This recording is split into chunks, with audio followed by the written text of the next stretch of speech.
আসসালামু আলাইকুম বন্ধুরা। এই ভিডিও ক্লিপটিতে আমরা স্পোকেন ইংলিশের জন্য অন্য নতুন আরেকটি কৌশল সম্পর্কে জানার চেষ্টা করব। আমরা এই ক্লিপটিতে দেখার চেষ্টা করব সাবজেক্ট, এরপরে ক্যান নট হ্যাভ বা ক্যান্ট হ্যাভ, অথবা সাবজেক্ট এবং তার সাথে উইল নট হ্যাভ অথবা ওন্ট হ্যাভ, এগুলোকে ব্যবহার করে কোন কোন ধরনের এক্সপ্রেশন আমরা তৈরি করতে পারি বা এগুলোকে ব্যবহার করতে হয় কোন কোন প্রেক্ষাপটে বা কোন কোন সিচুয়েশনে, সেটাই আমরা এই ভিডিও ক্লিপে জানার চেষ্টা করব। কোনো কিছু সহ্য করা হয় না, মেনে নেওয়া হয় না কিংবা অনুমতি দেয়া হয় না। কোনো কিছু সহ্য করা হবে না, মেনে নেওয়া হবে না বা অনুমতি দেয়া হয় না বা হবে না, এরকম অর্থ বোঝানোর জন্য আমরা ক্যান নট হ্যাভ অথবা ক্যান্ট হ্যাভ অথবা উইল নট হ্যাভ অথবা ওন্ট হ্যাভ ব্যবহার করতে পারি। আমি আবার বলছি, কোনো কিছু আমরা মেনে নিই না বা মেনে নেব না, কোনো কিছু আমরা করতে দেই না অথবা করতে দেব না, কোনো কিছুর জন্য অনুমতি আমরা দেই না বা অনুমতি দেব না, এমনটি বোঝানোর জন্যই আমরা মূলত ক্যান নট হ্যাভ অথবা ক্যান্ট হ্যাভ বলতে পারি অথবা উইল নট হ্যাভ অথবা ওন্ট হ্যাভ বলতে পারি। এগুলোকে আমরা ব্যবহার করি। উদাহরণ দিলে বিষয়গুলো খুব সহজভাবে আমরা বুঝতে পারবো। যেমন আমরা যদি বলি, he can not have this kind of carelessness in his office. He cannot have this kind of carelessness in his office. অথবা he can't have this kind of carelessness in his office. তিনি তার অফিসে এই ধরনের অসতর্কতা মেনে নেবেন না। He cannot have অথবা can't have, he can't have this kind of carelessness in his office. তিনি তার অফিসে এই ধরনের অসতর্কতা সহ্য করবেন না বা এই ধরনের অসতর্কতা উনি মেনে নেবেন না বা মেনে নেন না। তাহলে ক্যান নট হ্যাভ বা ক্যান্ট হ্যাভ কখন ব্যবহার করছি আমরা? কোনো কিছু সহ্য করা হয় না, কোনো কিছু সহ্য করা হবে না, মেনে নেওয়া হয় না, মেনে নেওয়া হবে না, এমনটা বোঝাচ্ছি আমরা। এরপরে যে একটা উদাহরণ দেখার চেষ্টা করছি আমরা বন্ধুরা, they are trying to play prank on me again. They are trying to play prank on me again. তারা আবারও আমাকে নিয়ে তামাশা করার চেষ্টা করছে। প্র্যাঙ্ক করে অনেকে, প্র্যাঙ্ক ভিডিও বানায়। প্র্যাঙ্ক মানে হচ্ছে যে হুট করে কোনো একটা প্র্যাকটিক্যাল একটা সিচুয়েশন তৈরি করা। মনে হবে আপনার কাছে বিষয়টা একদম সত্যিই ঘটছে এমনটা। বাট কিছুক্ষণ পর দেখা যাবে যে সেটা স্ক্রিপ্টেড ছিল বা সেটা একটা নাটক ছিল। আপনাকে ভয় দেখানোর জন্য বা আপনাকে বিরক্ত করার জন্য। এটা কোনো সাজানো একটা বিষয় যেটা স্বাভাবিকভাবে মনে হয় যে আ সত্যিই হচ্ছে বা হচ্ছে এরকম কিছু একটা। বাট কিছুক্ষণ পরে বোঝা যাবে যে না, সেটা একটা সাজানো ছিল। এটা খুবই খারাপ একটা ব্যাপার। কারণ অনেক সময় মানুষের মন একটু নরম মনের মানুষ হলে বা কিংবা যারা একটু মানসিকভাবে দুর্বল, তারা অনেক সময় ভয় পেতে পারে। প্র্যাঙ্ক ভিডিওগুলো খুবই বাজে হয় এবং এগুলোর আমার মনে হয় না এগুলো আসলে খুব ভালো কোনো কিছু। এগুলো খুব বেশি আনন্দ দেয় না। বন্ধুদের মধ্যে হতে পারে, বাট সামাজিক আ অনেক প্ল্যাটফর্মে আমরা দেখি অনেকে প্র্যাঙ্ক ভিডিও বানায়। সেগুলো আসলে অনুচিত বলে আমি ব্যক্তিগতভাবে মনে করি। যাই হোক, আমরা আমাদের ভিডিও ক্লিপে ফিরে আসি বন্ধুরা। তো যেটা বলা হচ্ছে, "They are trying to play prank on me again." তারা আমাকে আমার সাথে আবারও প্র্যাঙ্ক করার চেষ্টা করছে। But I won't have it. কিন্তু বলা হচ্ছে but I won't have it. মানে কিন্তু আমি এটা মেনে নেব না। কিন্তু আমি এটা সহ্য করব না। এর আগে একবার প্র্যাঙ্ক করেছে আমাকে নিয়ে, আমি হয়তো তখন মেনে নিয়েছি। But I won't have it. কিন্তু এবার আমি এটা মেনে নেব না বা আমি এটা সহ্য করব না। I will not have it বা আই ওন্ট হ্যাভ ইট। তাহলে উইল নট হ্যাভ ইট বা ওন্ট হ্যাভ ইট এর মানে হলো যে কোনো কিছু সহ্য করব না বা সহ্য করা হবে না এমনটা, বা মেনে নেওয়া হবে না, মেনে নেব না এমনটা বোঝাতে আমরা মূলত এইভাবে ব্যবহার করি। এরপরে আরেকটা উদাহরণ আমরা দেখি, হি won't have me swimming alone in the river.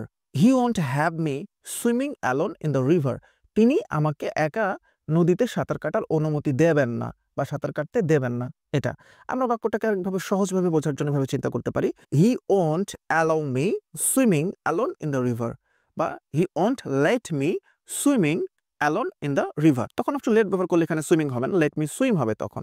হ্যাঁ, কিন্তু যদি আমরা এখানে এভাবে বলি, he won't have me swim alone in the river অথবা he won't allow me swim alone in the river. এভাবে আমরা যদি বাক্যটাকে চিন্তা করি যে তিনি আমাকে নদীতে একা একা সাঁতার কাটতে দেবেন না বা তিনি আমাকে নদীতে একা সাঁতার কাটার অনুমতি দেবেন না।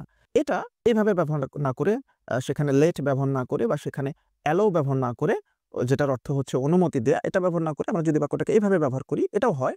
সেটা কি, he won't have me, won't have বা can't have, will not have বা ক্যান নট হ্যাভ, যেটাকে আমরা উইল নট কে বলছি won't have, can not have কে বলছি ক্যান্ট হ্যাভ।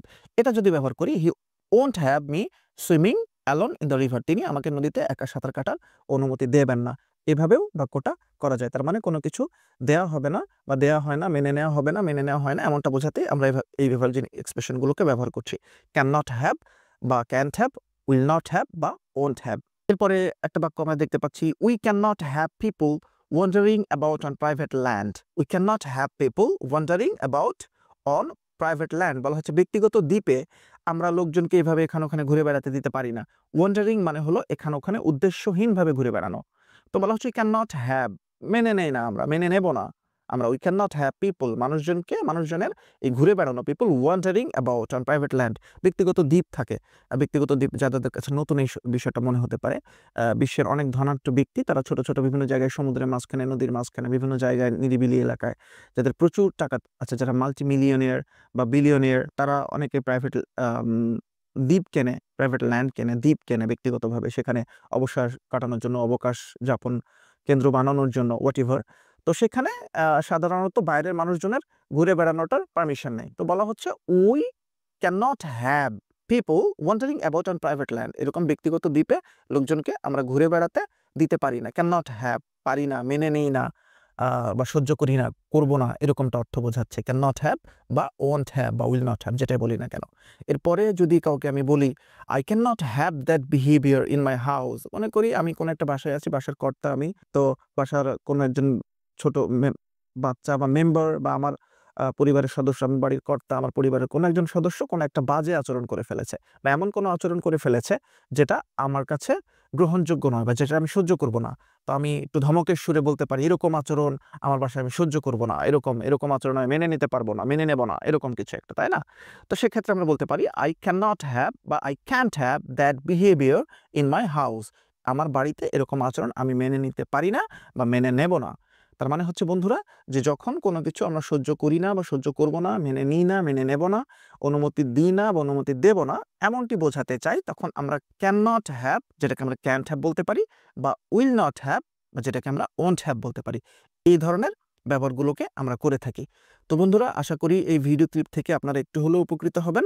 এই ভিডিও ক্লিপগুলো আপনারা দেখবেন, ধারাবাহিকভাবে দেখবেন। একটু যারা ইংরেজি বিস্তারিত শিখতে চান তাদের জন্য এই ভিডিও ক্লিপগুলো আমি মনে করি যে অনেকটা ইফেক্টিভ হবে। তো যাই হোক, এই ভিডিও ক্লিপটি দেখার জন্য আপনাদেরকে অসংখ্য ধন্যবাদ।